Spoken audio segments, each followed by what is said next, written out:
Hello, everybody. This is Paris Procopus. Welcome to the Paris Procopus Show. This is my special guest, Baby Yoda, or whatever the child is. Although I have a green screen going on, so he's green, so you really can't see him. Isn't that fun? So, yeah, sorry I've been away for a few days. It's been an interesting week last week. Many of you know my father did pass away, and dealing with some family things and just kind of getting my head wrapped around some things that way. But there's just too much going on that I really needed to do a show tonight. And I really wanted to talk about what everybody is talking about all throughout the entire blogosphere and news arena and political arena, and even in local restaurants and in wherever. I don't know. It's been a long day. And tonight, because I have a special guest coming on, I needed to make myself look smarter, so I'm wearing my glasses so I could be a little more intelligence. I have a button on my computer to turn up the brightness, but that doesn't seem to work. So I have to turn on my intelligence. So without further ado, I'm going to bring on the absolutely sassy Jacqueline Nicolai. She's been on the show before. Everybody welcome her to the show. Yay! Okay. And maybe not. So, hello, Jackie. How are you? Good. How are you? I'm good. Yeah. Steven says, what debate? More like a name calling contest. So we talked a little bit last night via text messages, but what are your thoughts? Tell me what your thoughts are. There's a lot of thoughts. There's a lot there's a lot of things. I think that there's so many truths there's not one thing that can pinpoint, like just one in one nutshell. You've got a lot of things going on, So one of the things that really just was like an explosion to me was this is kind of representation of how our country's been acting altogether. You've got one side that's feeding lies to instigate emotions and anger and frustration and rage, and people are getting like, oh my goodness, like these things are happening. And then you've got the other side that's just not even listening and just going to talk over you. Your emotions don't matter. What you're saying doesn't matter. And it's not that it doesn't matter. It's just I want to correct it and make it the truth. But there's just so much going on. And this has really been the climate of our entire country. Even in Kenosha, we have, people that are so done listening to people. They just want to get their point across. And I think it was such a good representation of that. Terrible, but such an accurate representation. Yes, I wholeheartedly agree. It was my first knee-jerk reaction was this didn't move the needle at all. No. However, in your opinion, what's just the one candidate that needed to move the needle? Yeah, that would have been Biden who needed that, and that was the other thought of the night was Trump wasn't trying to gain. He's got his base, so he wasn't speaking to his base last night. And so I think that's a really important takeaway is I think as, Republicans and people who know that they're voting for him are like, we know his policies, we know what he's done. We are solid with our candidate. And we were going in there waiting to see him convince everyone else what we already know. And then it was like, I felt like you had so many opportunities to explain to people what I see when I see our president. And that didn't happen, but he really wasn't talking to me. No, he wasn't. Just his point was go in there and just prove him wrong and just call him out on his lies. I don't care. It really put a different view on Fox and the mediator and it was like, who is he debating? Everybody. Like I thought that the mediator was supposed to be neutral, but Chris Wallace he didn't really seem that neutral. And usually he has a history of being a very fair reporter. So out of any of the debates, this is going to be technically the most fair. Yeah. That's saying a lot because I don't know what happened to him. Maybe somebody has some pretty incriminating photos of him. Who knows? Yeah. Yeah. I'm like, the Democrats don't even need to protect Biden at this point. I feel like Wallace did a great job at doing that. Well, I said to myself last night, my first reaction, all Trump had to do was keep his mouth shut, and he couldn't do it. I think Trump's the type of person who he isn't going to let a lie slip past him. He doesn't like it when people lie about him. No. And And he's not a huge repeater. As much as he likes to repeat the same word several times, it was a huge accomplishment, the best accomplishment. It was the best, the very best. There's so many accomplishments. He will repeat himself many times in one sentence, but he's not big on historically repeating what people already know. You know, he's not going to call out white supremacists. He did that last week. Yeah, he's been doing it several times. And you know, when you say white supremacy, yeah, you know, I think Trump could have said, "Hey, I've done that already," you know, that kind of thing. But the fact of the matter is, he pushed it right back on Biden, and that's when Biden said that Antifa is an idea, not an organization, or something. That's like, where's he been living? Hard listening to a lot of it for me, like.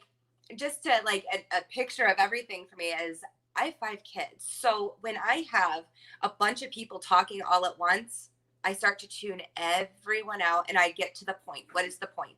I don't hear any of the jibber jabber. So people were messaging me and like, did you hear him say the good boys? I was like, I didn't hear that. And it's not because I'm defending him. I truly just didn't hear it. There's too much going back and forth and I start to tune things out and I look like, what is the point of this? You know? Mm-hmm.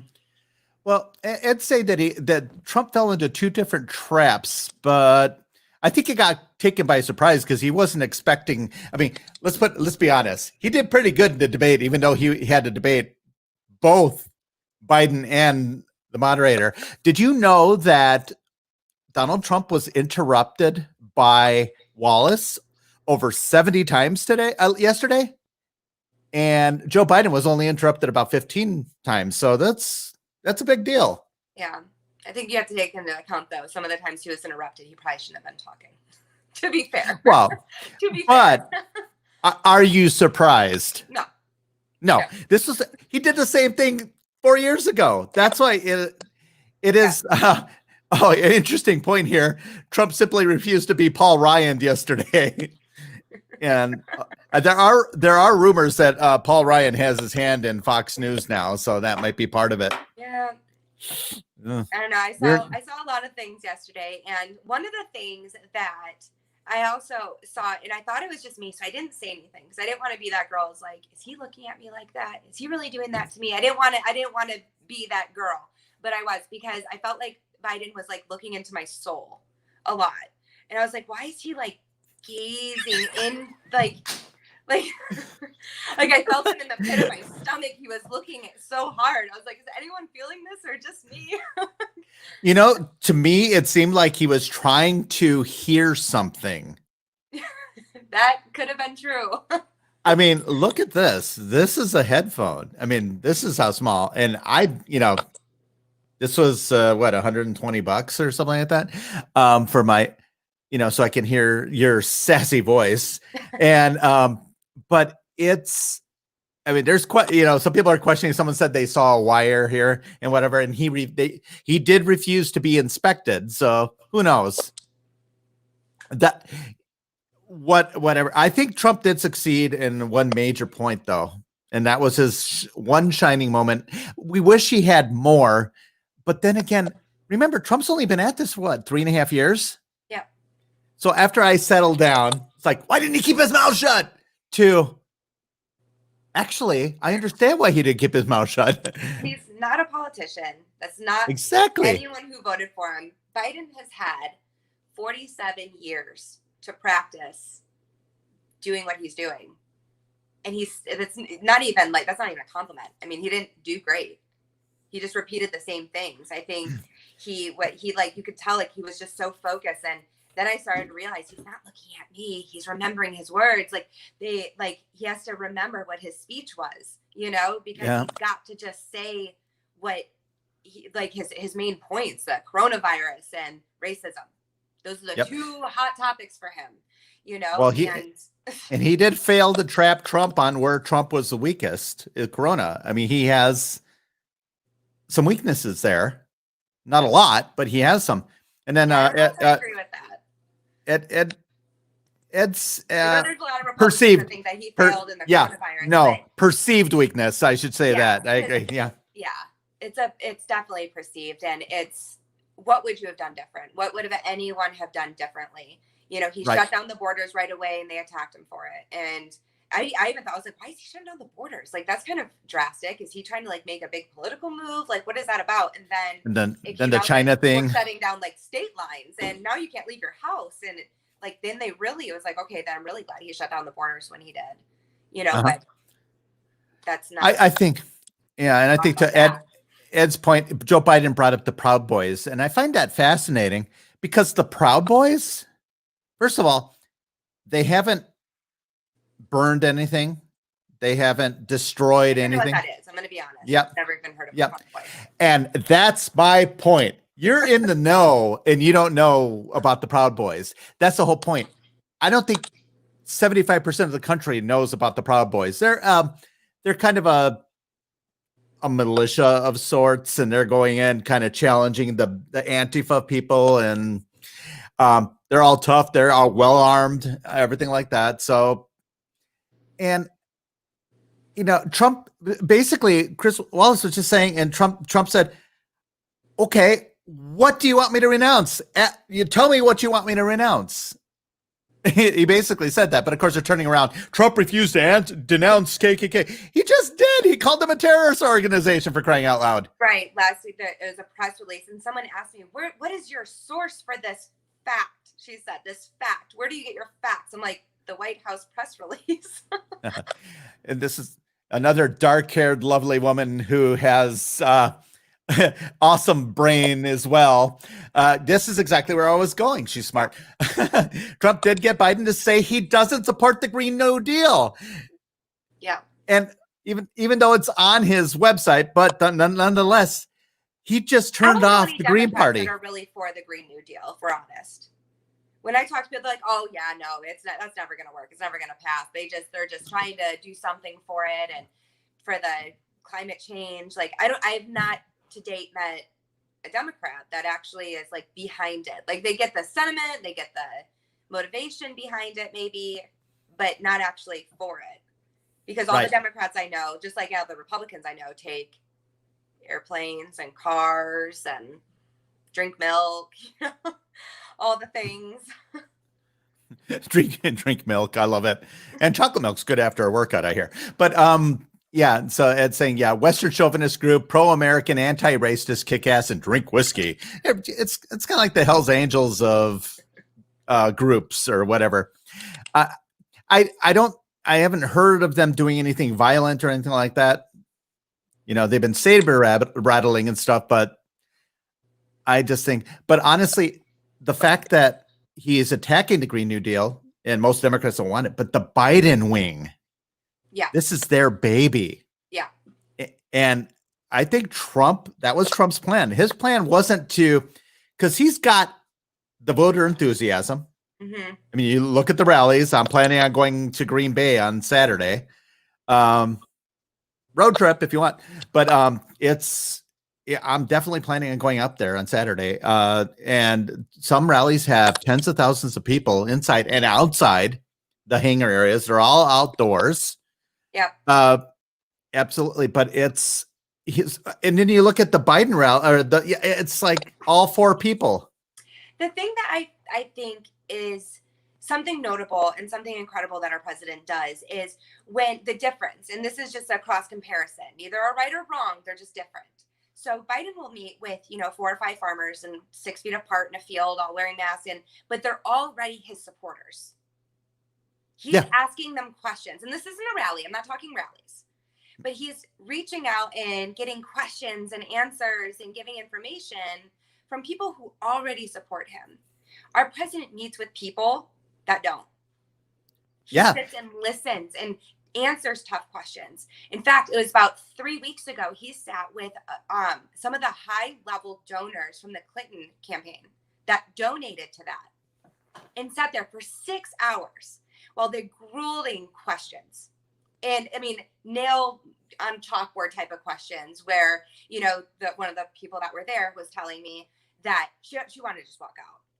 She's like, I can't even take this, the disrespectful questions. But he was patient. He listened, he answered, and he explained, and he took time to really explain where he's coming from. And they're all now supporting him. But that's the way he's governing too.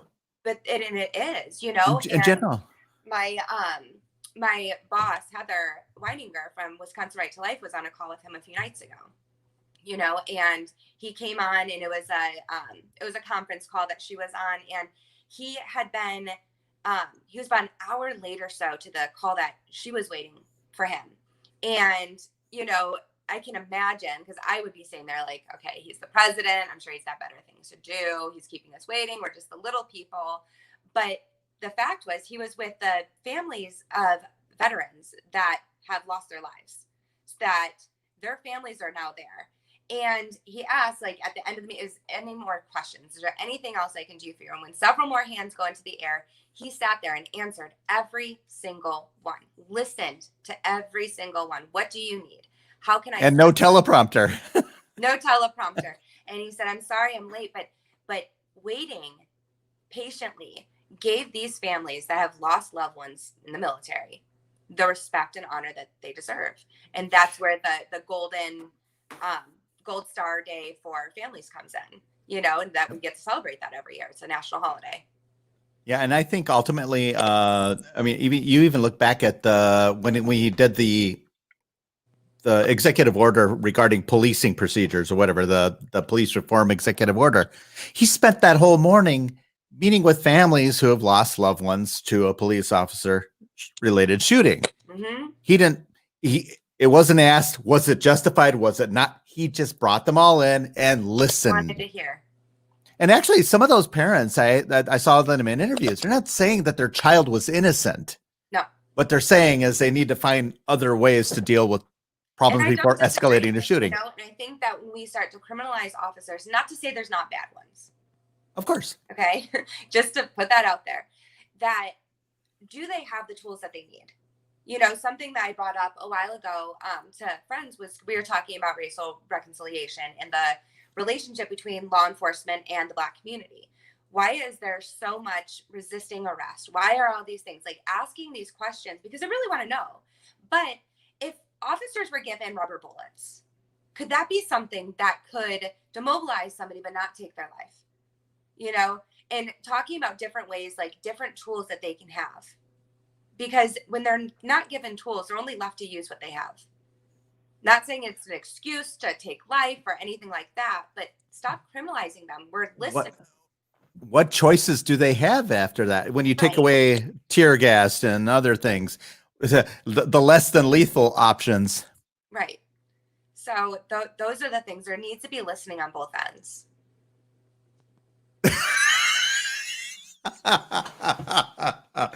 Oh, Chris, you're just jealous. Okay. Sorry, it comes with the territory. Sassy boys. Sassy boys, yes. You know, notice, but getting Biden to renounce the Green New Deal, getting Biden, when he kept on harping on what law enforcement agencies have endorsed you. We don't have time for that. He goes, yes, we do.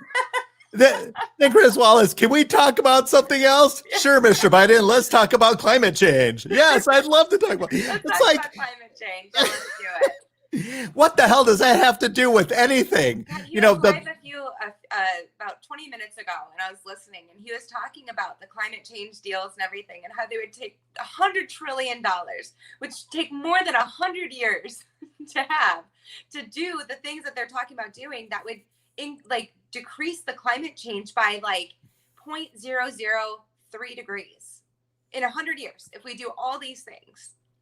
And there's, you know, it's insanity. And there's absolutely nothing. The climate's going to change no matter what. I mean, the climate's changing right now. It's 50 degrees. Last week it was almost 80. Yep. Run for the hills. But it's getting colder. I feel like it's getting colder right now. It is. Okay. And you know, why does and things usually don't get colder? Right now we're in Wisconsin and things are definitely getting colder. I'm like wearing hoodies to bed. Like this is not okay. Welcome. My husband and all the kids are like, we're not using the heat yet. It's like the debate at the end of every like September, early October is when can mom turn the heat on? Because I would have turned it on in like early September.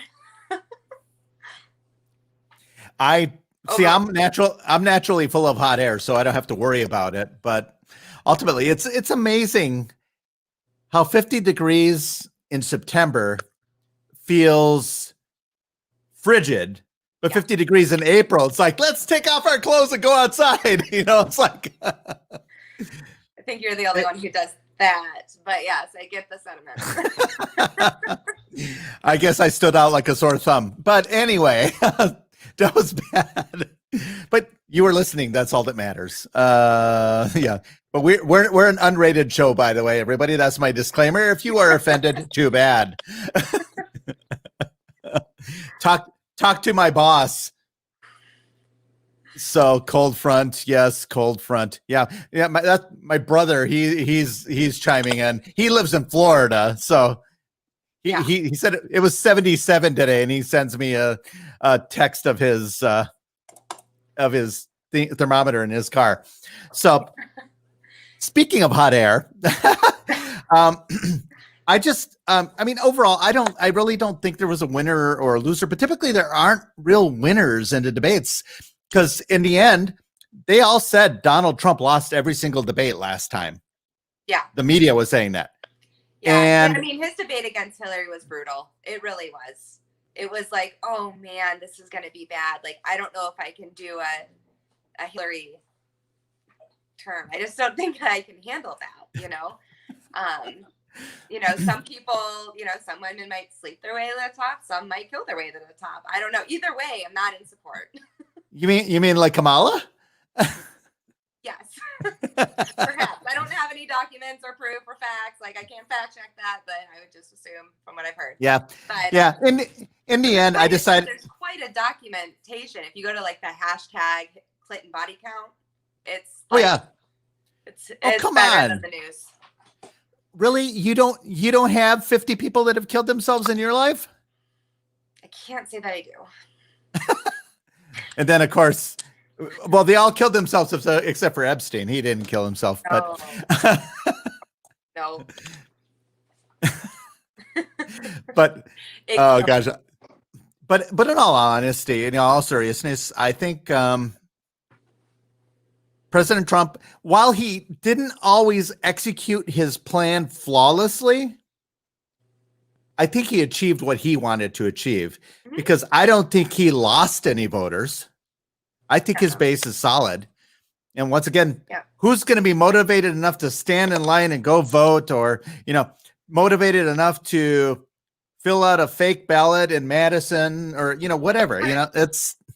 Well, that was one of the things because, my mom was, everyone needs to go in and vote. I will drive to your house and pick up your ballot. I'm like, Mom. The only people that are being instructed to mail in their votes is Biden supporters. Which is fascinating. And of course, they're going to wait till November 3rd to mail it. Bull crap. I call major bull. And of course, there's they were doing all these like snap polls. A lot of people were saying that Trump won, whatever. Then they did this Telemundo poll with Hispanic listeners, largely Mexican contingent. And Trump, they said Trump won by like 60-some%. Really? I think and I think that's huge. That means he's resonating in a specific community. Mm-hmm. And that terrifies the Democrats. Yeah. He's resonating in the Black community. All he really needs, the magic number is 11%. If he can get to 11%, and it looks like he's polling into 30s, but if he can get to 11%, the Democrats are done. They will not win. Yeah. Well, I don't think they have much of a shot as it is, truly. Yeah, well, I hope not. Well, I think a lot of some of it is that, just the misinformation and not educating yourself enough, going off of a headline. I was out knocking doors last weekend, And I'm going door to door and we're talking. And one of the guys said, there's absolutely no way. I am not voting red. They just put cages at the border. I'm like, sir, that was, Clinton's. He put the cages at the border. And he's like, well, yeah, because he was just another nasty Republican. Okay, I'm gonna need you just to Google real quick. Wikipedia, you can even trust it on there. They will tell you he was a Democrat.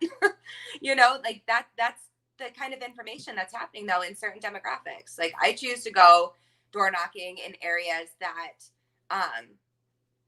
are the lower income, or people that maybe don't get out enough to go get information, or that have been oppressed. That's usually a demographic I work in, and so I'm comfortable there. And so giving that information and having those conversations, we had a couple of people that voted lifelong Democrats that were like, put a sign in my yard. I was like, really? And they're like, yeah, put a sign in my yard. I'm like, sweet. All right. Yeah, a big red sign in their yard. It's just having a conversation about what's actually happening and what's happened in the past. I am not Stephen Colbert's twin brother because I have my glasses on. See, now I look like Scott Walker, and now I look like Stephen Colbert. Oh my! Well, I think in the end, Biden, whether he won or lost the debate, it's irrelevant. He failed to accomplish what people need to do on the first debate, and that's usually hold the conventional wisdom says you have to hold the incumbent accountable. Mm-hmm. Kind of like, Romney won his first debate. I mean, Obama sucked in his first debate against Romney. Then he regrouped and, Candy Crawley, of course, gave him his lifelines. And then that says a lot about Joe Biden. He had all this help from Chris Wallace. Well, it's like my family has this group chat going, and it's pretty funny because I'm just like looking at it all day. I don't really contribute a whole lot to it. I just like to listen, and they're going on and on. The secret plot twist that my family's consensus is Trump knows what he's doing. Nothing is an accident, and that Biden must be filled with so much confidence right now that in the second debate he's just going to get torn apart. Because he's going to walk in because they're like setting it up. If you blew him up in the first debate, all of a sudden he's going to get COVID right before the debate, like he's not going to show up. He's not going to go through that again. So now he's got all the confidence in the world. So that is the theory. It's, I think everything is by design. Yeah. And I think people have forgotten because Trump's been rather eloquent at times as president. Mm-hmm. When he's quote unquote presidential, he is on. And even Ann Coulter, who hates his guts now for whatever reason, says that too. But when he is, so we've gotten used to some of that presidentialness, but we seem to forget that makes us forget who Donald Trump really is. Right. He's a Queens, New York, loudmouth billionaire playboy, and he's a showman on top more than anything else. I'm not saying it's bad because he's done some pretty phenomenal things as president. Yeah, El Delgado says it right. He's playing 4D chess. Might be 5D by these standards. Yeah. He's getting everything where they want it. And then, of course, we have the debate. And then today, what's his face? Comey is testifying on Capitol Hill. And it just. So I feel like this was a classic, like, disciplining your kids for something because they truly did something wrong. And they go, well, yes, I did it, but I'm not to blame. It's not my fault. But you're responsible. So when one is responsible, don't they have accountability? There were locusts everywhere. It was terrible. I feel like we're just using synonyms now. Responsible, to blame. These are just synonyms. Oh my goodness. It's just blaming someone else. It's always, teamwork is essential. It allows you to blame someone else. Yeah. That way. And of course, now people are debating that it wouldn't work at home. It wouldn't work anywhere I go to say I'm responsible, but I'm not accepting the blame. I am not going to take the accountability in that part of it. You Yeah. can't do that. And now I look like Greg Gutfield. Jeez. Okay, who else do I look like, people? This is who does Paris Procopis look like today? Act now, get a free chia pet. All right. My nickname in high school. Make up Paris Chia. Well, my nickname in high school was Monchichi. They said I looked like a Monchichi with my. It was just like, I don't know. It's terrible. Now we're digressing. If that was my nickname, I'm not sure I would have admitted that. Oh, I own it. I own it. That's all right, because I am cute and cuddly. I am. If I don't say it, who will? All right, but yep, and and she promised me she's going to introduce me to all her female friends. So we're all good. So there we go. Got a lot of work to do. No, a lot of work. Got a lot of work to do. Yeah, we keep digressing, but that's all right. That's how the show is. It's completely, it's politics undone. I love it. It's just the way it is. Hey, that should be the name of my show. Politics Undone. We're on to something. Thank you for the inspiration. Dude, so it's always always good to be sassy. I will take accountability for helping with the name, but if it goes south, I'm not taking blame. Oh, come on. I have to blame someone else. It's never my fault. It can't be. So, I'm going to pop up an article. I'm going to pop up the Real Clear Politics. You got to see this. This looks a lot like at first glance, it's kind of depressing, but then it looks a lot like it looked in 2016. Check this out. All these general polls. Economists, Biden +8. Reuters +9, even Rasmussen. I think that's an outlier because Rasmussen has always been consistently within like 3 points. But then all these, so they're showing that, and then South Carolina. Oh, well, yeah, Trump's going to win South Carolina. I don't even know why they're worried about that. But well, that's the thing, that the places that I thought we would see a lot more blue happening. Really, really, really bright red. And it's a lot of the cities that I think it backfired. Some of the rioting and shutdowns and some of the things that were happening, because you're seeing these traditionally blue cities or states that they're not. It doesn't seem like they're swaying that way. Right. Well, you look at New Hampshire, Biden +9. Their voting population is so small that a 9% shift is like equivalent to like 1,000 votes. It's really not that big of a shift, big ground to make up. Look at California, Biden +27. I'm telling you, there's something about California. I was telling my friends last night that were here. I was like, my friend thinks that we're gonna get California. Like, no way. I'm like, I don't know. I'm starting to like this idea. It's growing on me. Yep. Sorry about the brief post. Yeah, there's underwear there, but okay. Good thing I wasn't surfing porn, but anyway. But you got over here, Wisconsin. A Wisconsin poll shows Biden +2, so that's margin of error. Mm-hmm.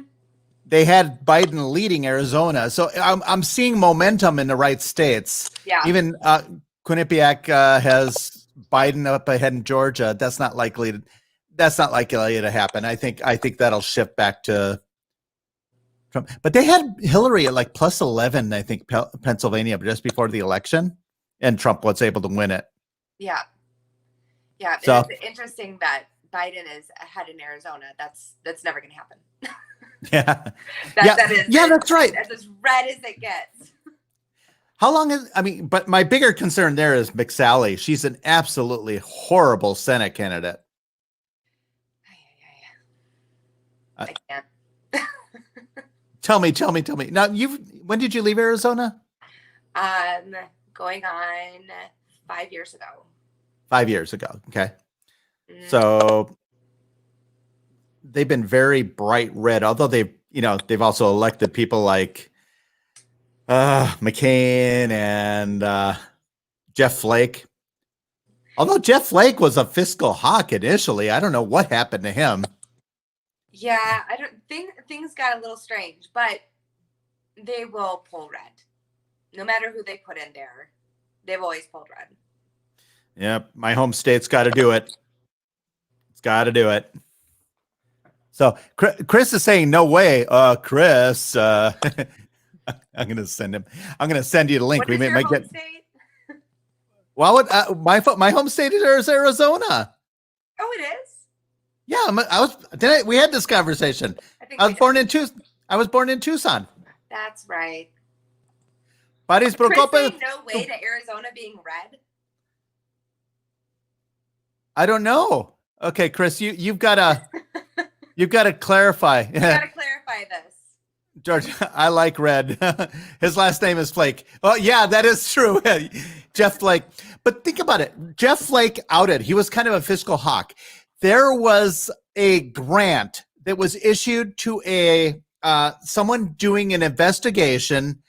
I wrote an article on this. An investigation of whether or not it hurts to get stung by a bee on the penis. There was it was like $1 million grant that was given to this organization to investigate this. I would have done it for $100,000 and I would have, yep, it hurts. Don't do it. You don't even have to try it.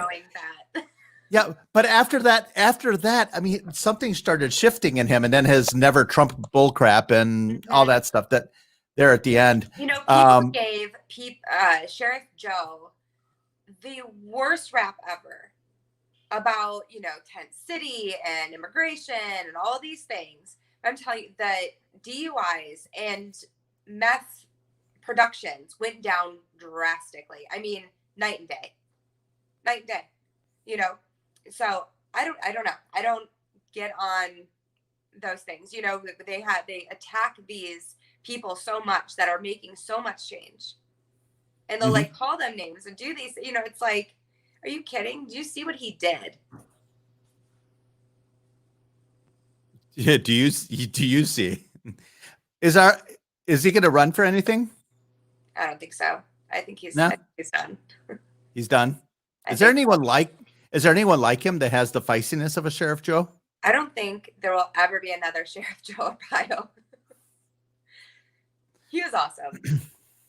Yeah. So you don't think the population influx from California into Arizona is going to affect the electorate that significantly? No, I don't. Sorry. Changing my screen here. There we go. Uh-oh. No, we're good. Okay. No, it's just changing my back screen. But no, I don't think it's gonna make that drastic of a change. I think you'll see some change, but there's just too many red patriots. I mean, especially as you start to drive up north, you see it's just Trump cities. It's not even just like Trump towns, it's Trump cities. Well, I hope you're right. And then, I've got my brother and my nephew down in Florida. You guys better make sure that stays red. And it looks positive. I think Trump will win Florida. North Carolina should be all right, but there's a lot of pre-voting happening, and it's happening here in Wisconsin. You're down in Kenosha. What are you hearing down there about? We had our alderman post a picture of the polling, mailbox or whatever in our subdivision, and we died laughing. Like, do you know what neighborhood you're putting? Like, there's Trump flags all the way down our blocks. I mean, that's going to be the lightest, mailbox or whatever, ballot box, whatever they're calling it, ever. People just aren't doing it. I'm gonna have to move down there and my neighborhood, Eastern Wauwatosa has gotten. Unfortunately, what happened is when unintended consequences, when Scott Walker and the Republican legislature lifted the restrictions, there used to be a restriction that if you were a city of Milwaukee employee, you had to live within the city limits of Milwaukee. Really? It was a requirement. And they have, tens of thousands of city employees. Everything from the water department to the police to the teachers and everybody else, all these people, they had to live in the city limits. They lifted the restriction. They moved out to the burbs and brought their ideology with them. And Wauwatosa has had a major shift. And I fear, and I mean, you've lived through it. You had to live through the Kenosha riots. You were there, all that stuff. So you lived through there. I'm hearing a decision on the Joe Menza case is imminent, and in Wauwatosa, and I'm hearing that we are prepared for it, but prepared for what, we don't know. I hope it doesn't get to the point of, we're preparing for it. And I think it's unfortunate that that's where we're at, and I don't know what the answer is to fix that, because I feel like it doesn't matter. I see all of our churches in Wisconsin, not Wisconsin, in Kenosha. I don't know of any churches really that aren't doing some type of racial reconciliation, healing, meeting, mediations, just being downtown. And there's baptisms happening down there. I don't know what else anyone can do. You just it takes time, and people have got to do it together. They got to work together instead of, this adversarial nonsense and hopefully, but that's a whole topic for another day. The hating and we're going to riot over a ruling. Like, I don't know what is going to change that, Yeah, exactly. You don't like this outcome, then you got to prevent the next outcome, things like that. Like, don't let a 17-year-old young man walk around with 36 rounds of ammunition and a gun and have him fire it at a shopping mall. I'm all for the Second Amendment right. 100%. Don't touch it. However, there should be more consequences for parents. If your child has a gun, that is your child. That is your gun. Both. There's some responsibility. And here's the thing: you're to blame. If your child has it, you are to blame. And I know that's a tough thing to hear, and I know that's a hard thing to say. Well, what if he got it here? What if he got it there? It'd be the same thing if he had possession in your home. You would get charged for that because it's in your home. That's my Rittenhouse argument too. Someone's responsible. Him showing up in Kenosha. I'm not saying it's not him, but his mom was there. Right. Yeah. And what makes it? They say, but he got separated from his group. I would not let my kids anywhere near that area. No. It doesn't matter if he got separated from his group. Your mother was there. She gave you the gun. If I give my child alcohol or drugs or keys to a car that they are not allowed to drive, right, I am negligent. I have failed them as a parent. And their name is, it's sad. You need a license to get my child to a shooting range. At the appropriate age, I can take them to hunting courses, and I can take them hunting. Of course. I can do those things because that's within your legal parameters, and you're allowed to do that. Now, walking up and down the street with an automatic weapon is not something that is semi-automatic. Semi-automatic. Sorry, and according to Joe Biden, it's an AR-14, so they can take my AR-14. You can have my AR-14 all day long. Take it. All my AR-14. I'll give it up. See, I'm reasonable. So, but but on a different note, obviously, one of the big the questions in the debate last night, tangents. I like tangents because it drives the conversation. See, we're not shy. This is good. But we have. Oh wait, I forgot. No, but we have the Supreme Court justice about to be nominated, and President Trump basically said, and I love that he used Barack Obama's words against him. Elections have consequences. Yep. And he should have said, to quote Barack Obama, elections have consequences. That would have been even more fun. But, he has a right. Even Ginsburg said the president doesn't stop being president in the last year of their presidency. And that is one of their things. So he obviously, he went after, he selected Amy Coney Barrett, who I think is a great choice. She's a great jurist. She has written some things. I like the fact that she may be for or against things, but she wants to say, I can't let my personal beliefs affect a ruling, and I need to vote on the law, not as I want it to be. Yeah. And the thing is, we have to not think of her as a pro-life judge, a Catholic judge. She's a judge. Mm-hmm. When you put on the black cloak, your personal values fall to the wayside. Your family, your beliefs, everyone's a human when they go home. Everyone has their beliefs, whether it's in God or Buddha or whatever it is you pray to, whatever it is that ideologies that you have. But when you're in the judge's seat and you have that cloak on, you are representing the law. That's it. Is it constitutional? Is it part of the law? Are you adhering to that? If the answer is yes, then you're a fantastic judge. If the answer is no, you don't have business. And she wouldn't be recommended. She wouldn't be top in her class. She wouldn't be where she is if she was doing that. And the constitutional conservatives who support her based on her having a pre-decided opinion are not constitutional conservatives. Right. So it has to be on the merits of whatever case is brought forth. Mm-hmm. If it's a shitty case, right? Is she going to vote to overturn Roe? Probably not. Probably. We don't know. We don't know the merits of the case. Well, the thing is, Roe, I don't think that's ever really going to be overturned. And so when they say I agree, abortion's going to be illegal, it's not. Nope. We're talking terms. We're talking how far. What are the restrictions? Biden-Harris is very clear. Up until birth, for any reason, on demand and free.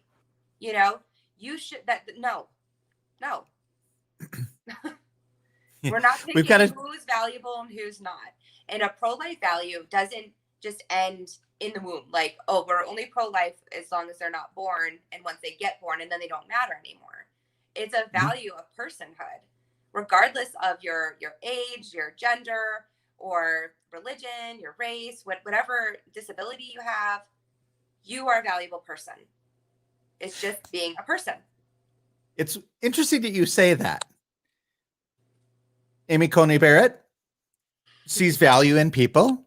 She adopted a couple children from Haiti. She did. Black children, whatever you want to call them. So two separate processes. Yeah. Yeah. Two separate processes. And of course, the left is going after her because of her strange Catholic beliefs and her, I guess she was the inspiration for The Handmaid's Tale and whatever, which has been debunked.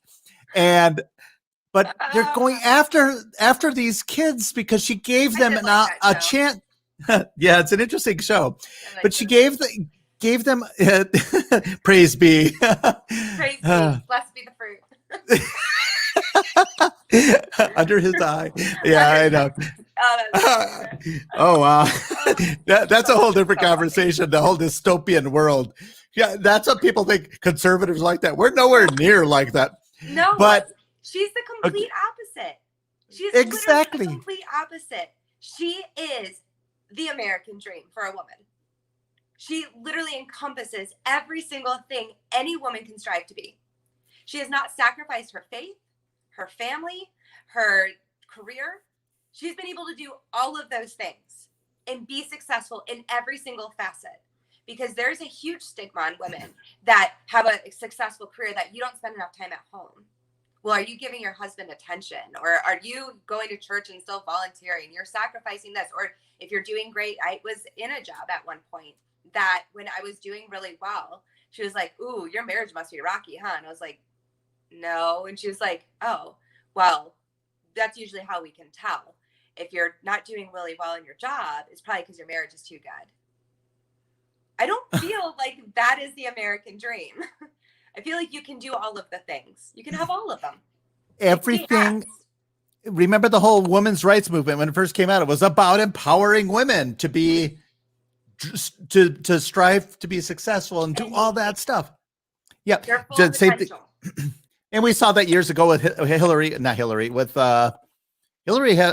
a woman, by the way, just so you know. But we saw that with Sarah Palin too. She personified everything the feminists have been fighting for. Mhm. She's not subservient to her husband. She's a self-made woman who ascended. She took on the Good Old Boy Network and won and became governor of a state, as a very successful governor. Mhm. And she had a child with Down syndrome and she doesn't like abortion. Oh, She that's has it. a teenage daughter who's pregnant. Okay. Now you yourself, I mean, they're going after her saying saying that Coney Barrett adopted these two children from Haiti because she wanted to become a Supreme Court justice. They're going after her family. What are your thoughts on that? It's enraging. It is enraging as a foster parent, as a pre-adoptive parent, to anyone who has any idea what it takes to not just care for someone and go and adopt somebody. It's not just simple. Like you just sign a paper and it's all good. No one woke up and said, I want 7 kids because then my life will be easier and I'll look better. Because it doesn't do that. It doesn't do any of those things. You look like a lunatic because you've got 7 kids running around and you're making 7 different meals because one doesn't want mac and cheese and the other, like that is the reality. But they've made her out to be this person who's done this. Don't do that with the Yoda. But they've made her out to be this like demon that went and did this for her own good. People don't adopt for their own good. Like, oh, it makes me feel better. Does it make me fulfill a purpose? Yes. Do I feel called to do these things? Yes. Are we all called to care for and support orphans? Yes. Does that mean we should all adopt them? No. That does not mean that everyone should be adopting. It means that we should be supportive of those that do and helping when we can. So when they're attacking her for that, it's unbelievable. Now you've been called a racist recently, haven't you? Yep. I've had to, in the last 48 hours, I've had more people I've had to block on Facebook and everything from between the debate and the article that I wrote, that this is so racist. How dare you? How dare you foster or adopt a Black child? How dare you do this? How dare you must be a racist? I'm not sure what is your definition of racism? Because I don't think you know what that means. That's how I feel. And it's hard enough being a white mom to a Black child. It just is. And not because it's nothing to do with them. It has everything to do with me. The standard of hair care and hair products. Is her hair look good enough? Am I going to be everything that she needs? And having that insecurity in yourself. And then for someone else to say, you're not going to be good enough. Or I question your intentions. My intentions. It's so outrageous to do that. And so if we were to flip that though and say, oh yeah, I'm pre-adoptive, but I would never adopt a Black child. Absolutely not. Which one sounds more racist? Yeah. In fact, the fact that they have a loving family, that's what matters. But we also have to turn away a child's need, and you have been called to care for children. You've been called to adopt them. You've been called to house them and care for them. And you turn them away because they look different than you do. You're racist. Yep. On the flip side, they're going to say, because you're against abortion, they're going to say, well, not like you're adopting anybody, Actually, it's pro-life people that are doing most of the fostering and adoptions. Exactly. Well, and that's the whole thing. It's like their logic isn't sound. Okay, so you'd rather abort the child because you don't want them living in a foster system or whatever. But okay, famous orphans. There's lists of them all over the place. Here's some: Marilyn Monroe. She was a movie star, but she had an impact. Okay, John Lennon. Steve Jobs. Hello, iPhones. We're everywhere, It's like Steve Jobs, Babe Ruth, Edgar Allan Poe. Come on, the Raven. Not Jackson. What the heck was his name? He's anger management, the older guy. He's got the eyebrows. I can't remember his name. Jack Nicholson? Is that his name? Jack Nicholson? Is he the older one with the eyebrows? Yeah, he has big eyebrows. Hair, yeah. I just wouldn't be able to. You can't handle the truth. That guy. But yeah, was he adopted too? People that have been adopted. And that's not even the point. When we dehumanize an entire group of people because of a status that they're in is a problem. When you say, well, there shouldn't be kids in foster care, we should be aborting them. How many kids have come out of foster care? A lot. Right. How many And have people are achieved reaching so out much. Because my teenager, who's a foster child, read a post and she's like, do people really think that I should be dead? Like, let that sink in for anyone who's posted something like that or said something like that, who your audience is. Because you just dehumanized an entire group of children, 500,000 children to be exact. Wow, I didn't realize it was that many. And that's just in our country. That's just in our country. That's not what's happening just like in our county. I mean, you can break that down into how many people can actually be reached by a post like that. And that's not the people who have aged out of foster care. Mm-hmm. You know, I have a lot of adult friends that were in foster care for a time, you know, and to say that they shouldn't have had the right to be born, they're incredible people because they're people. Yeah. Don't get to pick and choose when someone gets to live or die. Right. And ultimately, whether I named off some famous people that have been adopted, but you don't have to be famous. Everybody contributes in some, whether it's small or large, everybody makes a contribution. But, imagine if we didn't have some of these, imagine if we didn't have a Malcolm X, right? If we didn't have an Eleanor Roosevelt, but agree with her or not, she had an impact. Imagine if we didn't have Bob Smith down the road, who had we have a journal that we keep, and it has a picture and a story in each, and for every child we've ever cared for. And in each of them, we talk about the things that we loved about them, the things that they brought to our family, the things that we learned about them. And then we pick different ones throughout the year that we pray for. We talk about it at the end of every year. We sit and we go through this book and we remember every single child's face that we got the opportunity to love. And where are they now? They're back with mom, or they're back with dad. They're with grandma now, or they're with an uncle. Like, all these wonderful stories that have happened, and they're tough. A lot of them are really difficult, and the questions all the time. And they ask Amy Barrett too, well, what was the circumstances? Sir, that is absolutely none of your business. That's their story. And I can tell you, if my parents were out telling my story to everybody without my consent, I'm not sure I would talk to them again. That's not your story to tell. It's not mine. Right. My girls, my people, my birth kids to my non-biological children, they have their own stories, and that's for them to tell. It's not. And you've even adopted me, so now we're. No, but seriously, I commend you on what you're doing, because it's like I just think about that. I have my 3 children. That was a lot of work. I can imagine what you're doing and you still have your hair. I mean, that's just I do. fascinating. But it is a blessing, and it brings something into your home. My kids and we have a better communication. We're able to talk about things better. We never take a placement without talking to the kids first and saying, hey, is this something that you want to do right now? Is this something that we can commit to for a while? And when they leave, we do a whole regroup. Like, how are you feeling? That you were exposed to a lot there. Like, sometimes kids will talk about things and they're healing, and my kids are hearing something for the first time, but they get a sense of what poverty looks like, what abuse looks like, what addiction really entails, and who it hurts, and seeing recovery from addiction. That's been a huge one for our family, is to watch someone struggle so badly and then come out of it. You see these stories and you see this, but my kids are seeing it young. Foster care is an incredible, incredible thing.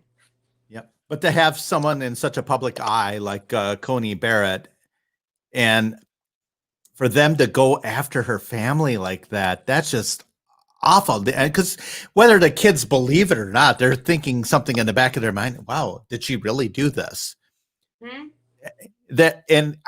As a kid, they're going to question. I'm sorry, whether no matter how much they love Amy and all that stuff. You don't do that to these young children, because they're, I always, and political kids are off limits. Like, I have yet to discuss the Obama children, because I never did, and I never talked about Chelsea None of Clinton it. until she started once she became public and started ingesting her comments into the public arena, then she became fair game as an adult. But yeah, what is it, Malia and Sasha? They don't interject in the public eye. The Bush daughters, they don't inject themselves into the public eye, so they're off limits. And the same thing, Coney Barrett. Go after her if you don't agree with her judicial philosophy. Fine, it's always up for debate because it really is. Everything's subject to interpretation, but they don't have anything on her. She's qualified. She's more than qualified. Literally, she's my hero. She is the American woman. She is everything that all women's rights activists have strived to achieve and strive to fight for, that all women can have. A work-life balance. It's awesome. And she's got a solid judicial philosophy based on the Constitution. That's all we can ask for. Is she going to be perfect every single time? Probably not. Scalia strayed. People got mad at Scalia because he said flag burning was free speech. I agree with Scalia. I don't, in the end, if someone's burning a flag, that's on them. I mean, I don't like it. I would never do it. But, Colin Kaepernick wants to take a knee, fine. But then the NFL should have the right to fire him for doing it too. But, it's yeah. Yeah, that's a whole different. There should be code and rules, and these are the values. If the rules are to stand for the national anthem, that's what you do. And if nobody cares and it's not a rule, then it's not a rule. Everyone calm down. It's not a rule. Yeah. In the end, I just don't want it to even be political, and it just stop pandering, stop doing all this, just play the game, whatever. So that I watched a couple of games because I was at my aunt and uncle's house. My uncle loves watching football. He's just so happy it's back, after losing the season or just not getting a season and or stuff over the summer was gone. And he loves gluing himself to the TV, watching sports all day long. That's just what he does. Yay, he's retired. Yeah, yay team. Yay team. We got spirit. We got spirit. Yes, we do. We got spirit. How about you? Okay. Yeah. Well, that was one of the things I thought was funny. Is people are posting that Trump made such a big deal, like I brought back football. Like that has nothing to do with the elections. Hold on, I'm not a fan. I think it is the most ridiculous thing ever. You're throwing a ball, yay, you can catch. Whatever. Like, it's just not my thing. Like, I don't want to offend people. Football's not my thing. However, it brings in like $5 billion in the cities that they have it. That was an economic decision, not because Trump is such a sports fan. And they do some things in their communities as well. Many of the players do. Not all of them. Of course, Colin Kaepernick takes a knee. It's an economy. It's just the traveling and spending, and it's just what happens. But it's also, that's why I got really mad when the Bucks and the Brewers canceled their games because of Kenosha or whatever like that. That was such pandering. You have a job to do. Your job is to help society have a distraction. Right. You want to know the biggest reason for all these riots? There's an old cliche. Well, aside from George Soros, but there's an old cliche. The idle mind is the devil's playground. Mm-hmm. People have been sitting idle for weeks and months, not working, not doing anything, not interacting with people. People are stressed beyond any extremes. And the left knew this, and they capitalized on it. We need distractions. We need leisure. Yeah. I'm not watching football because I'm just annoyed. Whatever. If it's on, I'll watch it. Oh, cool. That was a good play. Whatever. But or baseball. The hockey just had the Stanley Cup finals. I didn't even know. Year it was either the debate or the RNC. One of the two was at the same time. During like a Packer football game or something. I don't know. There's some football game, I think, going on during one of the two. Because I remember going, why would they not schedule it for a different time? And then I started reading, and it was about Julius Caesar and how he used whatever, they were like killing each other in the like the gladiators. Yes. Yeah, the gladiators. Thank you. I don't know the things. Yay, sports. You like movies with gladiators in them? But, I don't know. There's like too much testosterone and all that for me. No. There's enough of that flying through my house. But with that, he used to do that to distract the people from the political stuff that he was doing. You know, and so when that was going on during the RNCs or the debates, whatever it was last year, I was like, I wonder, you know, but then this year there's no sports. And I'm like, what are we gonna see? I haven't missed it at all. You know, it's like, yeah, okay. All of the RNC. Kenosha was burning down. That's what was happening that week. So you think that was a big distraction to keep people from paying attention? Personally, but I know that I don't think the whole world was watching Kenosha burn down. I think it was mostly just our communities going, what's going on here? Yeah, I just think it. I hope we get to the bottom of who's funding this stuff, because obviously, you know, it's never spontaneous. Who's paying for these people to come out there and literally be there for days and days? Like, and has to go to work. Yeah, and of course, I dread November 4th right now. You know, especially if Trump wins, they're going to have their big hissy fit. Shit's going to burn for about a week, and then it'll be done. But it just. Well, I don't think we're going to get that answer until like Christmas, but so I don't think it's going to be November 4th. I think my election party is going to end up being like a week long or 2 weeks.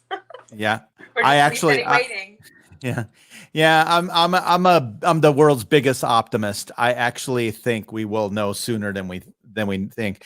I actually think it, and I'm maybe because I feel it has to be a blowout. That means Donald Trump, and quite frankly, if you know, I dread Joe Biden winning because I know Kamala is going to be in charge quickly. Yeah. But in the end, if they won fairly, that's okay. That's what the people want. I don't know, you know, whatever. But they're pulling out all stops, all these things. We don't want you to prove who you are. We don't want, it's like, here, everybody get a ballot. You get a ballot. You get a ballot. The Oprah Winfrey. It's like the Oprah ballots. Yeah. You get a ballot. You get a ballot. It's everywhere. Yeah. I don't know. It's a hot mess. I think everybody has to consume between now and election day. Everybody has to consume more fiber. That way there's no voter irregularity. I'm here all week. The dad jokes. The dad jokes. Uh-oh. Is this still going? No, there. What was that? Oh my God. You play that with your dad jokes, your kids? Oh yeah. I'm the master of the dad joke. You want to know a secret? I'm not surprised by that. I was telling dad jokes long before I had kids. I used to do comedy sports, and I did some stuff at Second City years ago, and it was, you know, it took everything in my power to not do puns and dad jokes, but because I would get the groaner foul. You and my dad, I think, would get along great. Probably. So all assets have been deployed. Yes, very much so. I think they're staging right now. Although remember they were going to lay siege to the Capitol or to the White House in the last 50 days. We're now down to 30 days and they still haven't laid siege. Probably because Trump said, "Screw you." We're going to protect this area. We had like snipers on top of the court buildings for like a long time. Mm-hmm. Like we're not doing it, you know? I thought it was great that Sheriff Beth endorsed President Trump. He's our sheriff in Kenosha. Mm-hmm. He's a Democrat, isn't he? No. He's not? No. I don't know. Huh. I don't know. I usually don't ask the sheriffs, but I know what our mayor is. And Sheriff Beth might be. I don't know. He doesn't seem like one. Well, I love he really took action, and he was, you know, in front of everything. He was asking the president for help. He met him there where our mayor and governor and they were not showing up when he came here. But Sheriff Beth did. They're talking about my show. Okay. Gotta love it. Well, I think ultimately, I'm confident that we'll have a good outcome, but it's going to be an interesting few weeks, especially with the confirmations of Coney Barrett. I think she will be confirmed. I think, and I don't think Vice President Pence. It's going to be great. And I don't think huge day for women to celebrate. Yeah, even Mitt Romney, for crying out loud. I mean, he voted we should have a vote, but I hope he still supports her. I think he will. I know he's been kind of a strange ass lately, and he hates Trump. Whatever he's got to do, ultimately he'll have to do right for the country. And And also one other point, we didn't talk about that with the packing of the court. Trump could not get him to answer that question. But people, Biden was not about to answer that. No. So we know. I hate to confirm what we already know.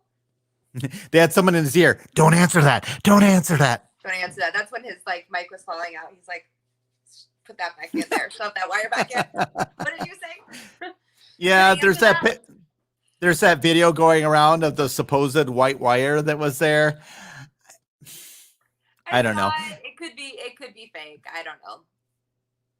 I wouldn't be surprised either way. I know he had help one way or another. Oh yeah. He was very scripted. He had his stuff memorized, but we know that memorization is not a strong skill. Especially not for him. No. He's very, I mean, he's not on top of his game anymore. He's very, it's sad because, as a politician, he's always been he's definitely a leftist, but he's like closer to the middle. Mm-hmm. But yeah, and he took ownership. I am the Democrat Party right now and stuff like that. I mean, he just sounded like this vindictive, Trump sounded kind of bullyish. I mean, I'll say that, but it's no surprise. He's the same Trump he was. Yeah. He's been consistent. That's one thing you could say. He's been very consistent. Well, Chris Lawrence really wants to know what you think of Greek people. You gotta love it. I don't know. It's not easy being Greek. I was reading that. I thought it said geek people. I'm like, geek people. I'm like, what? I am very technical. I'm fluent in Greek and I'm fluent in geek. So I think they talk a lot. Yeah, we do talk a lot, and we talk with our hands always.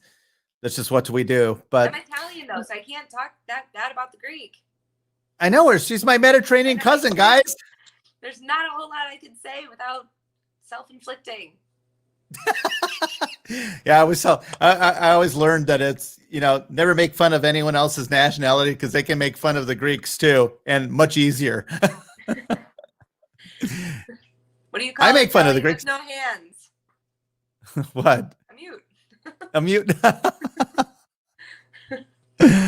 Oh my. Come on, you didn't get that one. You didn't know that. I got that one. I got that one. You didn't know it before?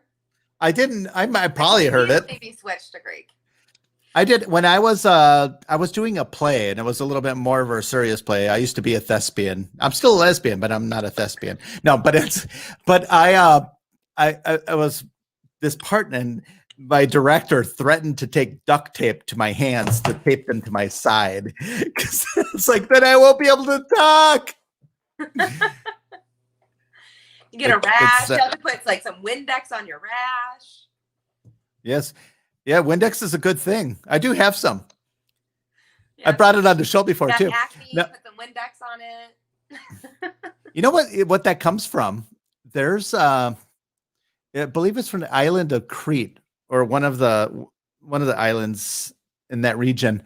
Maybe Mykonos, I don't know, but I think it's Crete. They have isopropyl alcohol. Is actually blue. You sounded like Biden trying to say hydroxy. I know. I had my Biden. I was going to say I just had my Biden moment. They had alcohol, and it's blue, and because apparently they didn't want to mix it with their ouzo. I don't know, but they these and the little old ladies were always real germophobic, and so they wipe this alcohol on everything, kind of like what we're doing right now with hand sanitizer all over the place. But it was blue, and I think that's where that correlation came from, the Windex thing. Oh, okay. Yeah, I didn't Just know like that. the old What country. is with the Windex? But that my sister for a while went vegan, and so she wasn't eating, and so she walked into Thanksgiving, and my grandpa goes, "It's okay, I made lamb."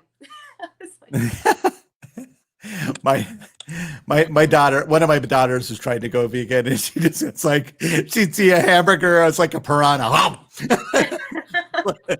It was gone, no time at all. I like a lot of vegan foods. I made cauliflower buffalo wings last night.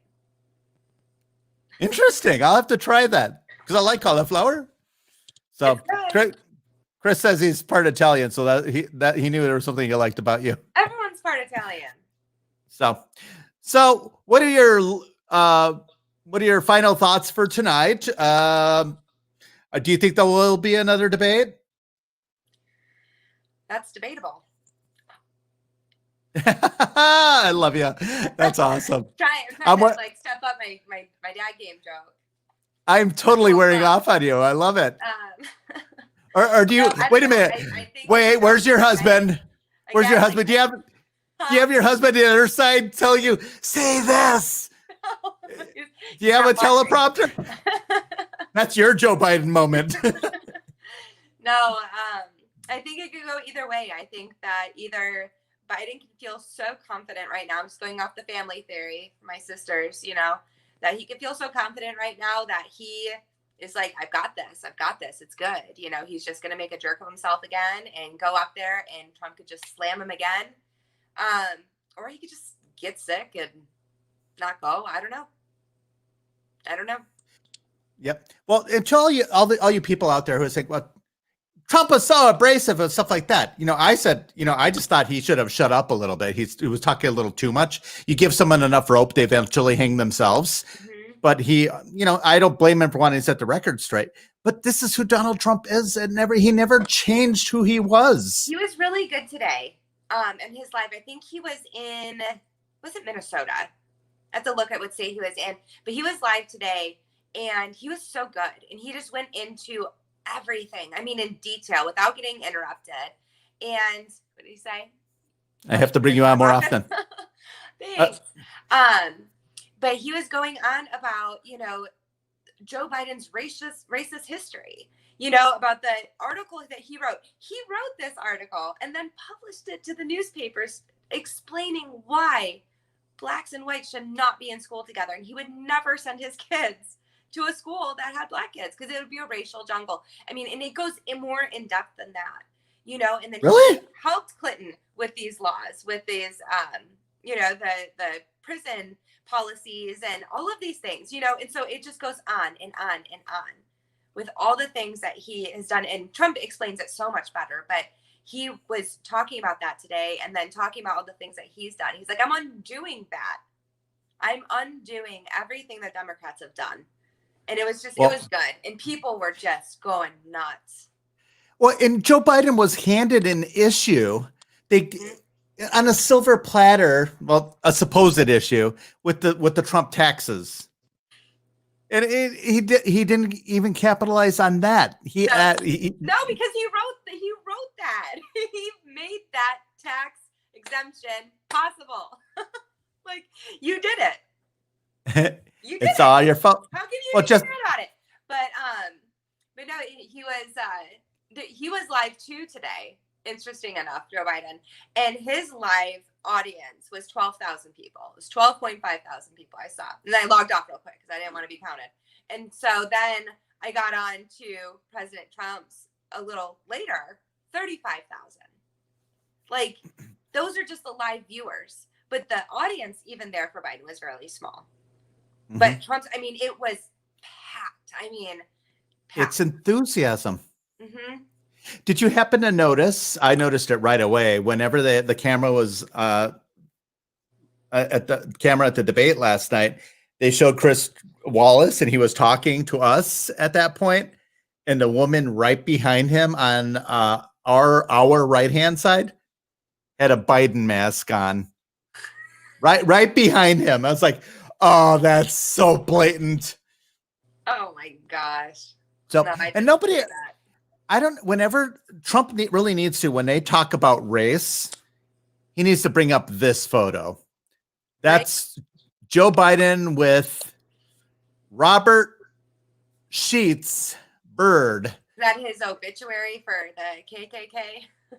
Yeah, well, yeah, and that's where Robert Byrd was. You know, I'm sorry, it's like I think he conveniently left it. Though he did, when he was Who did? talking, and it was Trump. Trump did. Okay. Yeah, he brought that up today. He was like, he's the one who's like, he's like, I denounced the KKK. I said they're a terrorist organization. He's giving obituaries. Yep. You know, we're working on improving the school systems. He wanted segregation. I mean, this just goes on and on and on. And he went on about all the things, and it's like, when do people see it? It's not the person you're voting for. You don't look at the person and say, he's actions. The perfect shade of orange. That's why I'm voting for him. True story. My favorite color is orange, but not that shade. It is. It's good to know. Color. I'm not even making that up. That is not new. But that's not why you vote for somebody. You know, that's what I was writing about in my article. Like, we're not voting for a prom queen who delivers the information the most eloquently. That's not who I want. If your policies suck, yep, racial jungle. Yep. If your policies suck, I'm not saying you as a human being suck, but I'm not going to vote for you. If your policies are great and you are annoying, I'm going to vote for you. Yeah, and that's the whole thing. That's like, I want to give this guy a chance in 2016. I decided I really wanted to give this man a chance because we knew what Hillary was going to be. They're saying, you don't know what he is. Well, don't you want to vote for him just to take a chance on the possibility he might be good? Yeah, because anything is better than her. You know, and that's the thing. You're voting, and it's not just who I want to see in office, because I think we take it so personally that I need to see this person. I don't ever need to see him behind that chair. What I need is the America that I know to be there for my kids. Yep. That's a great phrase. I want my kids to grow up in a place where they can vote and be free and have their Second Amendment rights to be a person when they become a person, which is, you know, at conception, for, you know, not judging them based off anything. You know, and it was funny. There was actually, I forget who wrote the article about it, but it was kind of denouncing like the Westboro Baptist Church, which was kind of hilarious because they're so pro-life, but so anti-gay. And they will go out of their way to say gays are going to burn in hell, but we're pro-life. It's like, it's such a conflict. And so the, you know, left and, you know, everyone, obviously, even the right doesn't like Westboro Baptist Church, but they were talking about how if there was an ultrasound that could show like a little rainbow on a fetus, would you abort it then because it was gay? And would that be okay with you as a pro-choice person? And the answer is absolutely not. You can't abort someone just because they're gay. I'm like, oh, Lord have mercy. You can't abort anyone just because they're something, you know? So it's that personhood, and our president recognizes that. Yep. I want my kids to be free, to be who they are. In all respects. I think I think the fact that President Trump has doubled down on America, he's not backing down. And I think that's the whole thing. Mm-hmm. Any other person would have backed down. And that's what really scares me. He wins in November. 4 years from now, we need a new person. He loses 4 years from now. We need another person. Who? And how much damage will Biden do between now and then? If that, or Kamala, really, how much damage can she do between now and then? Whoever's running his campaign. I think that's still a great unknown. I think that's something that they should have asked at the debate last night. Is who's actually running your campaign? That's a really great debate question. I think Trump should ask it. But I would love to know, just out of theory, like the tax returns. Like, I would like to see Biden's, and I'll tell you why. It's not because I think anything about his tax income, or I don't care how much he's giving to charities or anything like that. But I would truly love to know how, being in politics, and that's your only job for 47 years, that you've become millionaire. I mean, you are worth millions. How is that on a senator's salary? Yeah. How do you do it? You look back at what's his name, Harry Reid. For 8 years, I'll give him that. I think he got an increase for that. But how do you do that? And then President Trump, who came in worth millions, is now worth less. Mm-hmm. One, because he donated the salary, but two, because he's not putting his efforts into his businesses. He actually made a funny joke about that today, because he said that everyone said, you're never going to get the wall funded. You're never going to get the wall funded. And he was going on about that. He goes, I'm a real estate developer. Getting funding is the least of my problems. He's like, it's funded. He goes, it's 350 miles long. It's almost done. It was just like, oh my gosh, the no nonsense behind that statement in itself of, I can do this. Well, I told you I could do this. I know how to do this. Yeah, and sadly, Ann Coulter she shifted from Trump because of it's not the wall he promised. And you can see he changed his mind because he was told this is the Border Patrol said we need to be able to see the other side. So he said, and that's the whole thing about him. That's just one more example. He listens. Mm-hmm. When people say he's not listening to his doctors and stuff like that, oh, they think they're making it sound like Trump is in the basement of the White House. I'm making the vaccine. I'm gonna have it done by next week. Well, it's incredible to me. It is incredible to me that they're like acting like he's the one making the vaccine when they're like, it is Bill Gates doing it. I feel like Bill Gates doesn't have a certification to even draw blood as a CNA, let alone build a vaccine. I'm just wondering when he got his MD. I had no idea. He didn't even graduate college. I'm just sitting here wondering if I can get a better wireless keyboard. Can he focus on that and leave the medicine alone? Logitech. Mine's awful. This one's awesome. I'll send you a link to it. I just bought it. I have an Apple, but I had the Apple keyboard that just it sucks. The point went like that. Just went to the wayside. The point is focus on electronic. Focus on something you're good at. That's your purpose. Build me a keyboard. And an operating system. And an operating system that can't get a virus. Oh, you know what we just talked about?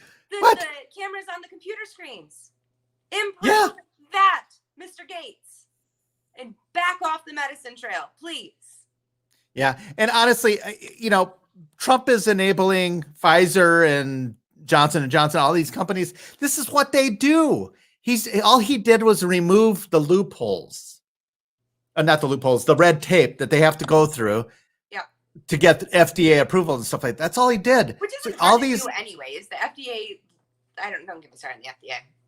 Yeah, but this is no matter what Trump does, he's scrutinized. And that's been my point. I keep on saying he could declare oxygen as a cure for COVID-19 and the media would immediately hold their breath. Yep. It'd be like, that would be it. Just to prove him wrong. Yep. Yep. You can say oxygen is great. I have the best oxygen. America has the best oxygen. I love oxygen. My oxygen is the greatest. I have the greatest oxygen. It's huge. Huge fans of oxygen. I had the most positive negative test ever in my COVID-19 test. It was the best negative test ever. That's the best negative ever. The best. My results were the most terrific negative test. You gotta love it because tremendous negative test. But that's just huge news. Huge. Huge. Look at these hands. No, but and it's funny because we saw that with Marco Rubio back in 2016. Marco Rubio tried to get into the mud and playing with Trump. Trump does well in the mud. He thrives in it. He does. Joe Biden. I always liked Rubio, though. I always thought he was sweet. I like Rubio. I mean, he's a nice guy. I met him once, and I've got a picture with him. But Joe Biden actually kind of tried. It's like, oh, would you just shut up and all that stuff. He was getting frustrated, calling him a clown. You're the worst president ever. He's trying to get in and play at Donald Trump's level. Yeah, and Trump's just going to beat him with experience then. You just can't do that. Yep. And like, well, the guy's saying 5D chess, it really, they say it's chess, but it's really not that sophisticated. He's just a very strategic thinker. He's able to see multiple moves ahead. He's your typical businessman, just sharp. You know, he sees an opportunity. He knows it up and down. He's well experienced in getting through and, pitching ideas and proposals and making it happen, seeing the problems before. That was one of the best advice that was ever given to me when putting together a proposal or a budget proposal was you need to pick apart the arguments before you walk into the room and find an answer to them. And he does that, and obviously at a much bigger scale than I ever could, but yeah, but it was great advice for that because it made me look at things different, but it also made me look at him different and how he strategizes, how he's going to pitch something and how he's going to get something to happen because he's already picked it through. He's already picked through the details, all the flaws, and it works. It works. Oh, wait, what's this? Trump, the Rocky Balboa of politics. Yo, Adrian! I hope he can say, we did it, Adrian! I'm so excited. All right. The degrees economics now serving the entire country well. Yeah. I don't know. I don't understand economics. Basically, when the government gets involved, they just screw everything up. So just get the government out of the way. That's why the economy thrived. Donald Trump canceled all of those Obama regulations and the economy thrived. That was even before they did anything. All he did was remove regulations, stuff that, and then they kept saying, we left Barack Obama, we left him a thriving economy. No, you didn't.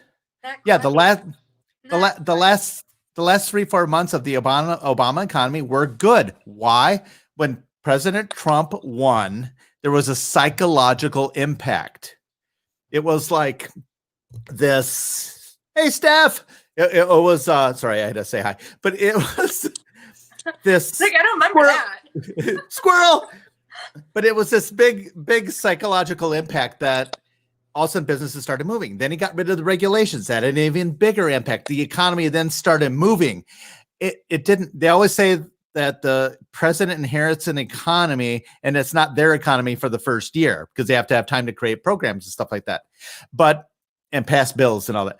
President Trump didn't have to wait for that. He had the power of the executive order because he removed executive orders by executive order. So he didn't have to do any of that. So it was all instantaneous.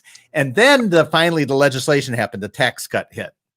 Yeah. And then that was just the opening of jobs and removing of the, the red tape and everything. You see the jobs going up and the unemployment going down. And I mean, it's just good. Even through all of COVID, people are recovering and things are good. People are getting jobs back. And that wouldn't have happened under an Obama administration because the jobs were there to begin with. Of course, they said Disney was going to be laying off like 10,000 employees or something, or 20,000 employees. Well, of course, because they haven't been open forever. People haven't been traveling and stuff like that. That's why Trump said, and I love the fact because Joe Biden's attitude, I'm going to shut it all down so we can get through this. People don't want to shut down. They don't want it again. It was hell. And that's, even last night when he said that, it was like, is he really saying this again? He's going to shut. Does he not hear that people need to work? And with Disneyland, it's like, that's so sad, but there's travel restrictions. It's not even people don't want to go. I don't really want to go to California, to be honest. But if I don't want to do the 2 weeks of quarantine when I get there, 2 weeks when I get back. I mean, who can afford to do all that? Yeah. We can't. We had to end up canceling our trip to Hawaii for a few weeks ago. We were supposed to be there. And the restrictions were when we got there, we had to isolate in a hotel room for 2 weeks. We're not going to be there for 2 weeks. What's the point? Not doing that.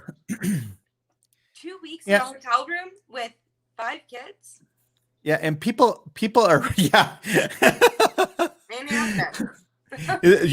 you and your husband will be in the barbecue pit tied up while your kids are The we kids would are never lighting make it. back. And it's not cheap to stay there. That's why we were only going for a week.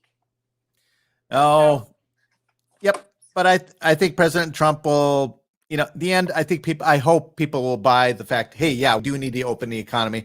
And I think most people tuned out of the debate after the first 15 minutes. And you can make the argument that he really did win the first 15, 20 minutes.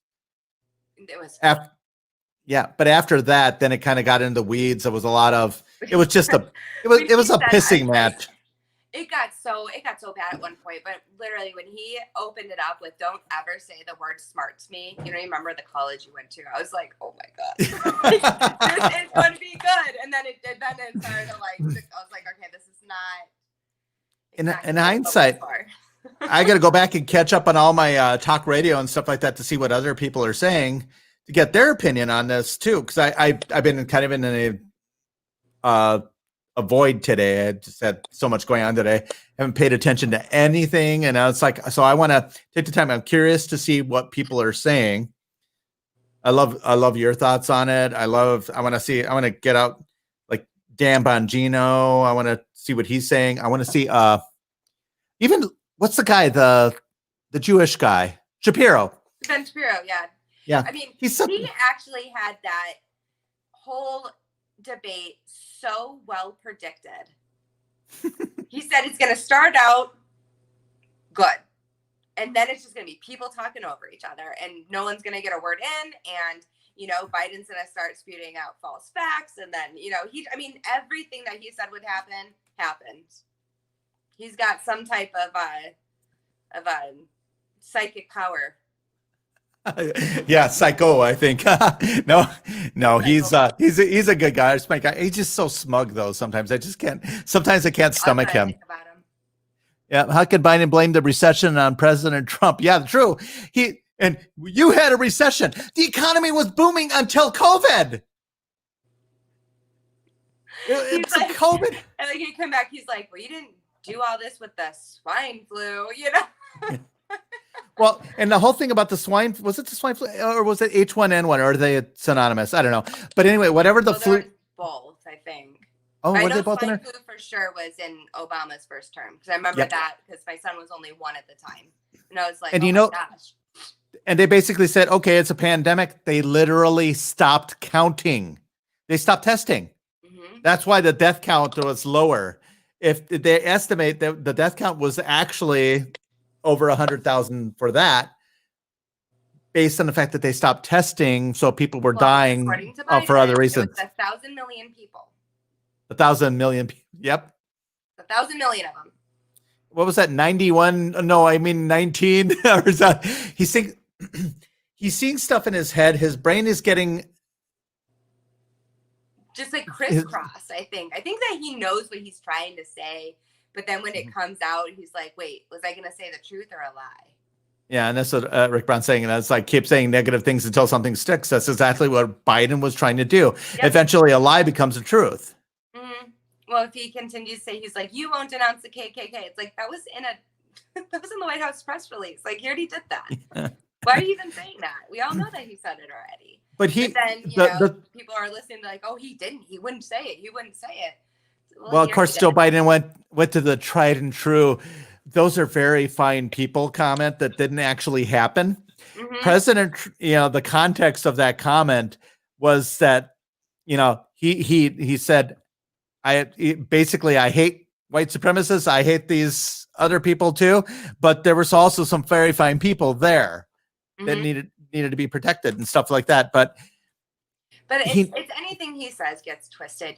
I've had people comment or message and they're like, well, he called me a terrorist. Well, I don't think he actually knows who you are, so don't get too personal, so he's not talking to you. But secondly, if you're protesting, you're not a terrorist. He's not talking to you. I don't think you were one of the people that was burning down our city. So unless you are one of them, and burning down cities is terrorism. Yep.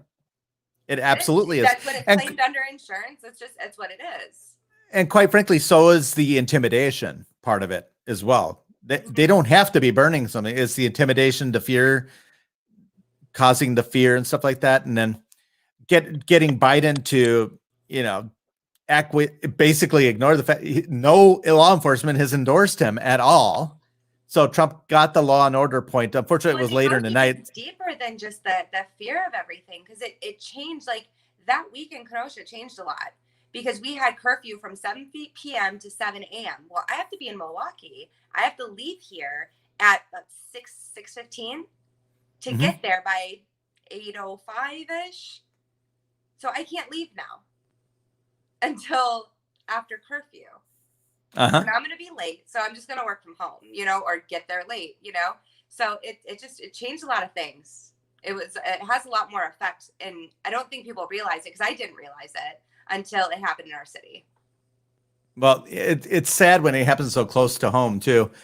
We have, I was watching Chop and Chaz or whatever that out in Seattle, watching the shit show over there.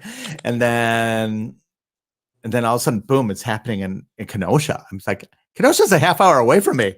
Yeah, Kenosha doesn't do this. And, and then right here, Wauwatosa. Big city's burning and all of that. And you're like, okay, well, they're just robbing stores. And, there's no stores in downtown. It's barbershops and daycares and, car dealerships. Places, like there's nothing like super valuable down there that people could actually want to steal. So they just burned it down, and the devastation that it caused. And not to mention, it was mostly, from what I saw, mostly white people.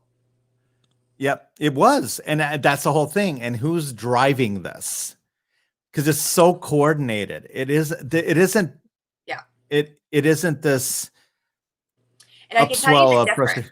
So I saw with my own eyes what happened downtown on those nights. And those were mostly white people. Oops. Where did you go? You ghosted me.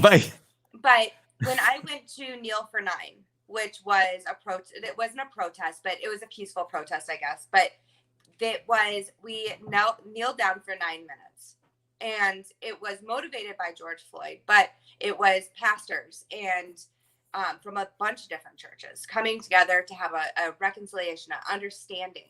There were Black leaders of our community that were giving out literature and giving out understanding, so we could be better educated on different parties. I didn't grow up Black. I didn't grow up in a Black neighborhood.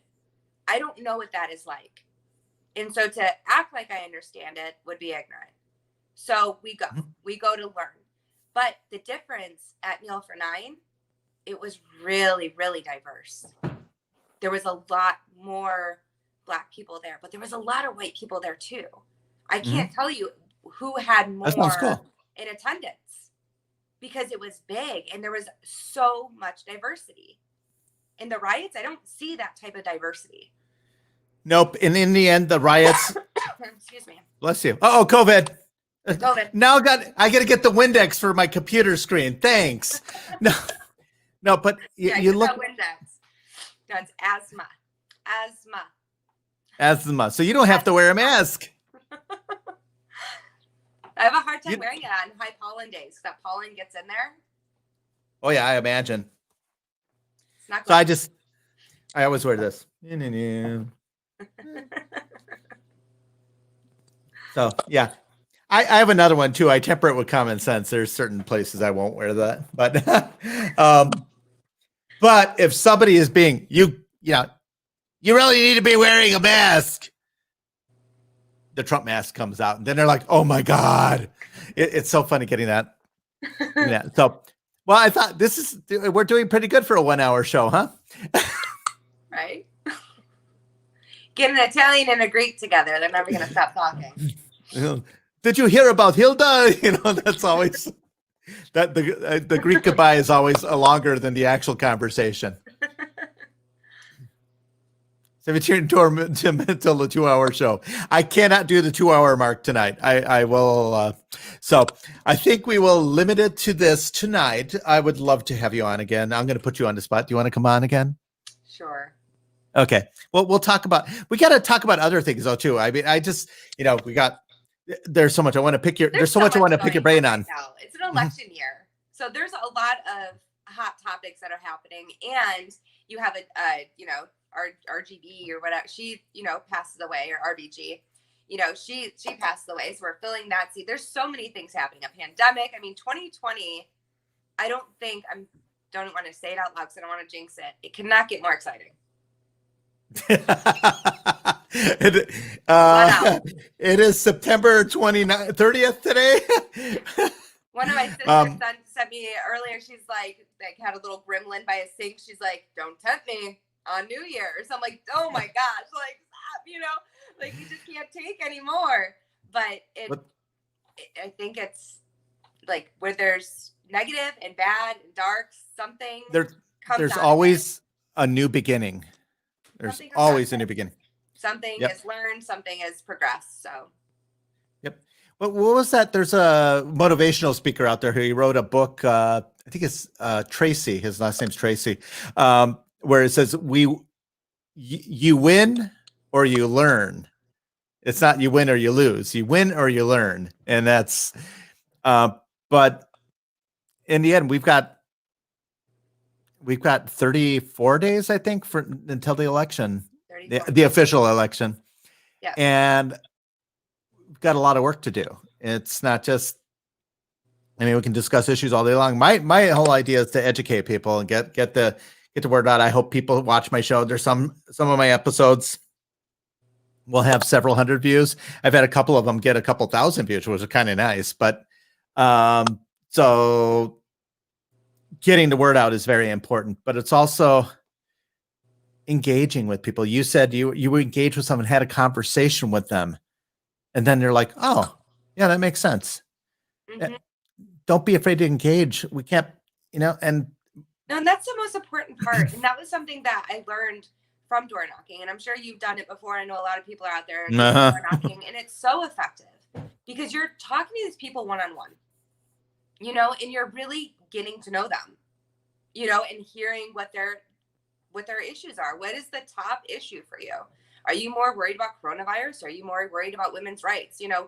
What are you struggling with? And one of the people I talked to, it was women's rights. She's like, "I'm so afraid if he wins, he's going to take away abortion." I'm like, that's not going to happen. I'm pro-life. I'm not being a pessimist. I'm being realistic. It's not going away. It's the terms that we're talking about. And that's the whole thing. It's like, why are they? It's so important to keep abortion. And it's like, I can't, why are you guys, if they would fight so hard for racial harmony. 5 issues that people will vote for. Yeah. And it's crazy. The flip side though, that is, well, you're just afraid that they're going to take your guns away. I'm not afraid they're going to take my guns away. I'm preparing. Yeah. That's the difference. She said, versus putting together a proposal for an optional buyback program. Not gonna happen. Do we really think that this is going to be optional come November if Biden's in office? This is going to stay optional, or is this a preparation? And I think we need to make sure that the Republican majority remains in the Assembly and the Senate, but after President Trump is reelected, because if President Trump loses, I think it's game over. Everything is going to change. Yeah. But we need to hold Robin Vos accountable. He's not leading. And that, you have a job to do. Get a special session in, put legislation forth. Nobody has fought, because everybody's talking about, we're going to extend mail-in voting for 6 more days or whatever like that. And what about, they have yet to address the ballot issue if they don't have a postmark and they were mailed. They need to have. Because it leaves a giant big loophole of, well, we didn't discuss it, so we're going to honor it, or whatever the case may be. And I've never been against the mail-in ballots in general. When we're speaking in general, people use them. There are people that can't get out of their house, or people that are. But those are home. Those are absentee ballots that week, and they can't go vote in Kentucky. I mean, you just can't do that. you know, and so mail-in votes are necessity. But Yeah, but as that's a that. way of saying, well, we're going to extend it and we're going to really push this on you, people are going to the grocery store. People are going to Walmart. People are going to Target. I'm at Target. You know, we're all out and about and doing things, standing in lines. It is the same thing. Yep, Get absolutely. out and vote. I don't care who you're voting for. Get out and vote. Make it an Yep. honest vote. If But we Trump also need to wins, I want clarify. it to be honest. If Biden Yeah. wins, I want it to be honest. Yeah, but we need to clarify one thing. There's a difference between absentee and mail-in voting. Absentee ballots, I have to say, I need an absentee ballot, Right, send you have it to to me. order it.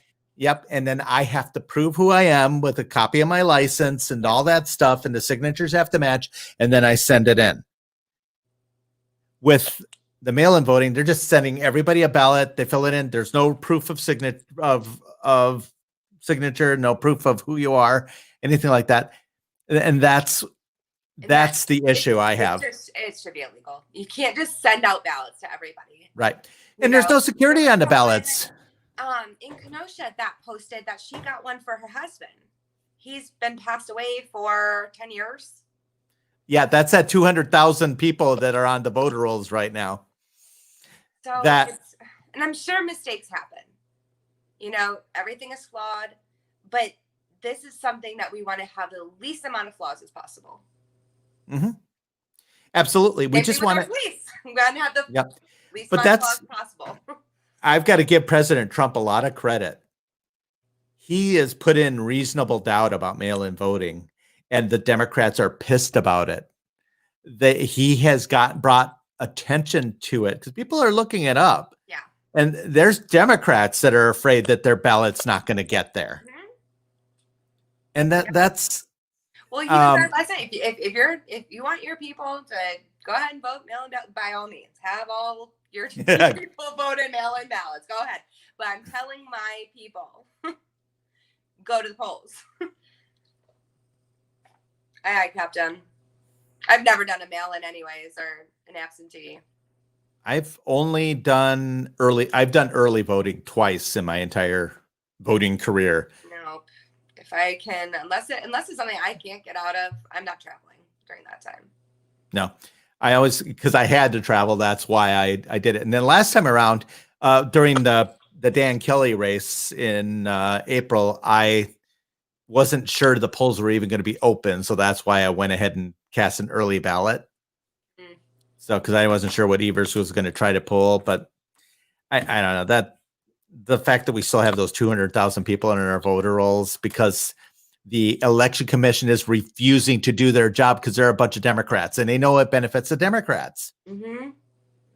And not because, and I'm not mad that it benefits the Democrats. It gives them a bunch of names that don't exist so they can use those names to vote. That's the problem. Yeah.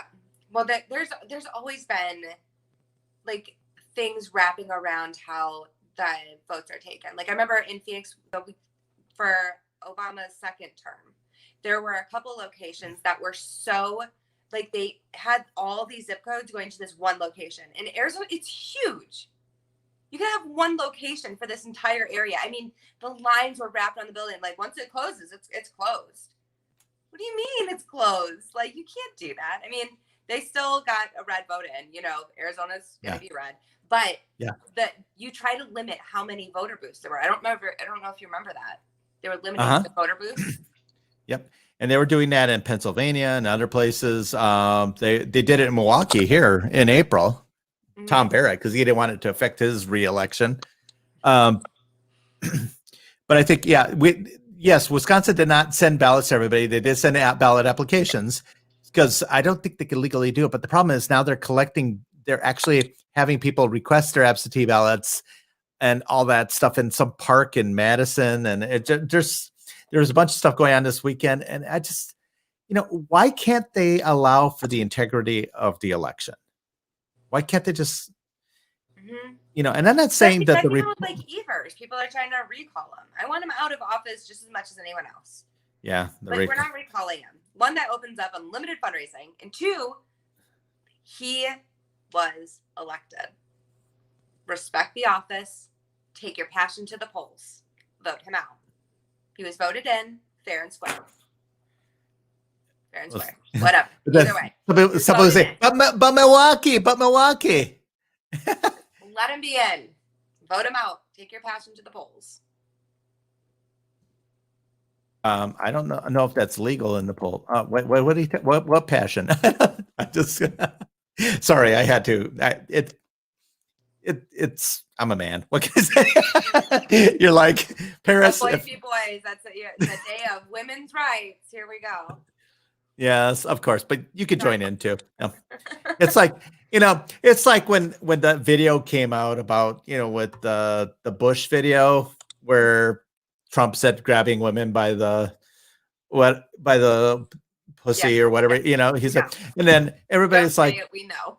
But everybody's saying like Paul Ryan, holier than thou. I would never disrespect a woman like that. It's like, come on, you went to frickin' high school. Everybody said it, and you know what? I knew women that would talk like that. Yes, I know women can be pig too. They can. But yeah, Josie P wants to know who we all voting for. I'm voting for Donald Trump. Who are you voting for? I have a Republican pin on. Here. There you go. You're voting for Donald Trump too. I am. So, all right, Josie P, who are you voting for? So we don't want to have a Me Too movement versus Paris. Because Me Too will win. Isn't that funny? And what is Hilario? Hilario. That's it. Trump all the way. Yes. Hilario's voting. Hilario says that he's voting for Rosie O'Donnell. Oh my gosh. Oh, good. So Josie P is voting for Trump, or Jose P. Is it Jose or Josie? I think it's got to be. It's Jose. Yeah, it's Jose. I apologize, Jose. My apologies for you. No, that's it with Trump's mouth and everything. Again, not voting for a person. I'm voting for policies. Yep. Unfortunately, Hilario's voting for Rosie O'Donnell. I guess that's your choice, Hilario. I know he's kidding, but. I had a Rosie O'Donnell doll when I was little. You did? Yes. My mom, because I went to the charity, so my mom got us all a Rosie O'Donnell doll. It was the cutest thing ever, dude. And she was like, "You cutie patootie." That would scare the hell out of me. It was so cute. We were so excited because they were limited. Like the prices went up; they were outrageous, and we had them. And then I think when she came out as a Democrat, my mom got rid of them or something. I don't know. They disappeared. Oh my. Well, no more Rosies. Well, we'll have to end on Rosie O'Donnell tonight. We're at the 1 hour show at the 2 hour mark. No, Dan Malloy, I'm not voting for Pedro. All right. So thank you so much for joining me. I appreciate you coming on. It's always a fun conversation. It's so funny. Whenever we even get on the phone, it's not a 5-minute phone call. That's always good. We got into making cheese boat eggs. Cheese boat eggs. I need in you owe me some. I do. And the holidays are coming up. I think my aunt's going to be making baklava, so I'll trade you for some baklava for some cheese boat eggs. Done. Love it. And you're Italian, so you got to get some calzones as well. So, Capici Italiano? I make some Yankees. I make homemade noodles. We do it all. All right. I don't. That's too much work. Just buy it at the store and put it in boiling water. Just like my mom would. Asian thing, okay? It's special. Yeah, it is. My mom would make baklava when I was a kid, and it's just like she spent hours and hours in the kitchen. The layers, the phyllo dough, pour the honey butter and all that stuff, and then more layers, and it's like, and finally you get to eat it. And the whole house just smelled like honey. It was this big production because you have to make it for everybody. Forever. So I can't do that every night because I have a job and kids, and I'm just a woman. We just can't do it all. Yes, you can.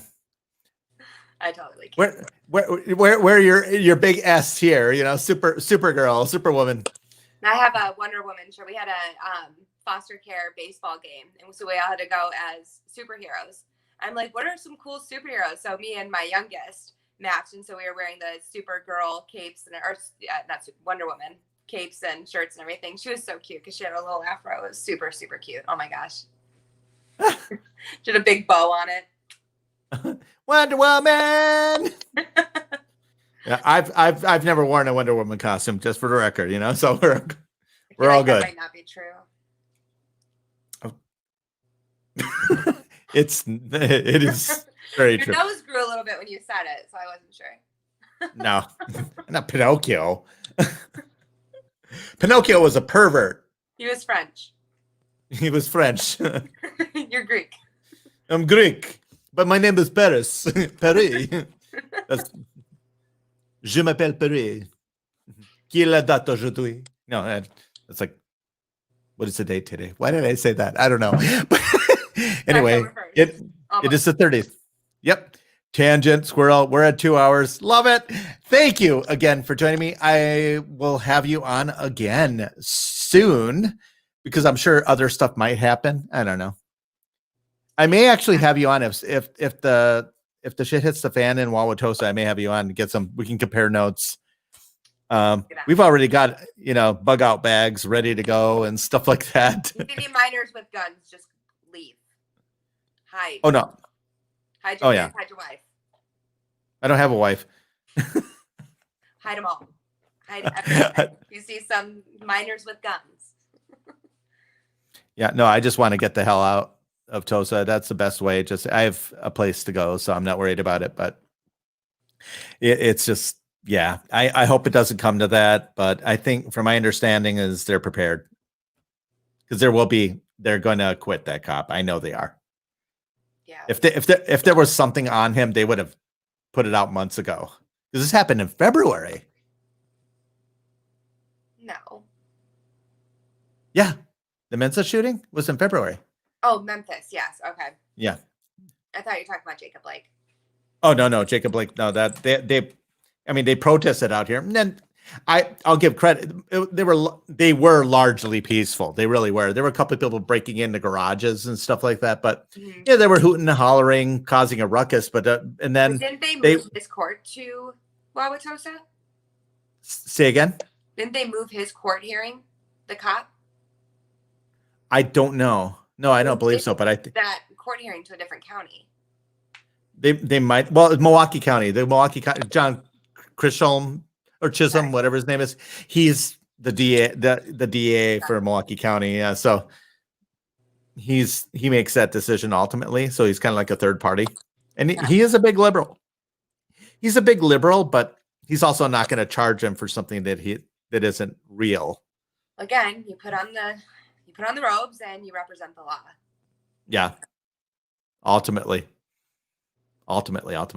And we hope, I just hope it stays peaceful. I just, when I first moved to Wisconsin, I lived in Wauwatosa, went to Wauwatosa West High School, all that stuff, and then got married, moved out, then moved back in. And then I've been here like 20 years, 20 years since, moving back. So it's kind of being in this community for a long time. And it's just, you don't want to see it degrade like that, but it really is. I am looking at moving. Yeah. It's sad. I have to think of those terms. 20 years like that to a millennial. I'm just like, man, you're old. Oh, shut up. Like 20 years here, 20 years there. I don't have that many 20s. When you get to 50 years old, look as good as me. I think not. I hope so. Actually, I think you will. You got that Mediterranean blood. That's what I always say. It's like, only time will tell, or will it? Or will it? I don't think it will tell. Hey, I'm going out kicking and screaming. I refuse to grow old gracefully. I'm fighting it. Absolutely. I'm always young. Love it. So you have an awesome night. Thank you for coming on. And I know we'll be talking again soon anyway, so that's always the way. Say hi to hubby. So have a good night. Bye. Bye. All right. So that was Jacqueline. I'm glad she joined me. She's great. She's brilliant. Read some of her art. She wrote an article in the Wisconsin Conservative Digest about her own personal experience with adopting a child that's not of the same race as she is. And I think read the article because she got really upset the way they were treating Coney Barrett because she was adopting those two Haitian children. It's awful that they're going after her. So read that article. It's in Wisconsin Conservative Digest. It's wiconservativedigest.com. Those of you who can just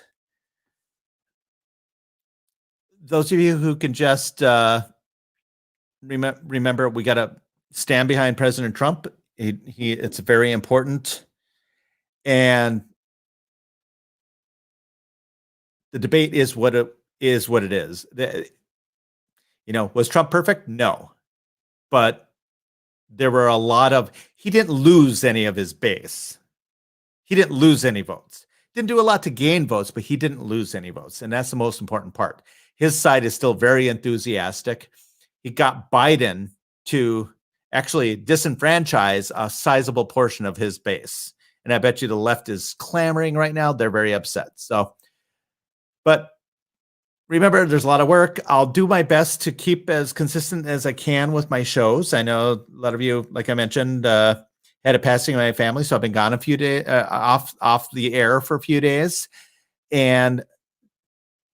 But I will have that on. I will have Jacqueline on again. I'll have some of my other guests. We'll have some new guests on over the next few weeks. But we've got a lot of work, 34 days. And then there's more work after that. So God only knows what's going to happen. That's why I hope it's a landslide. So that means we've got to win by huge margins. We need bigger numbers than the recall against Scott Walker back in 2012. We need that kind of turnout, and then we will win. All right. So anyway, have an awesome night, everybody. Thank you for joining me. Thank you for commenting. We even got some new people watching, which is awesome. And thank you all for your thoughts. And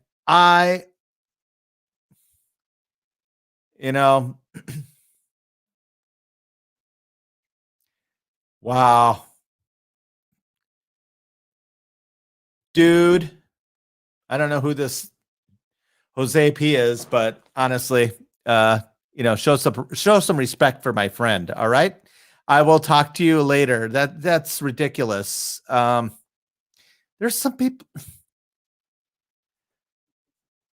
kind of ticks me off. Probably explains why the guy is probably single. Anyway, don't mess with my friends because they're just as close as my family. All right. So talk to you guys later. Have an awesome night. And I will have you again. Talk to you soon. Bye.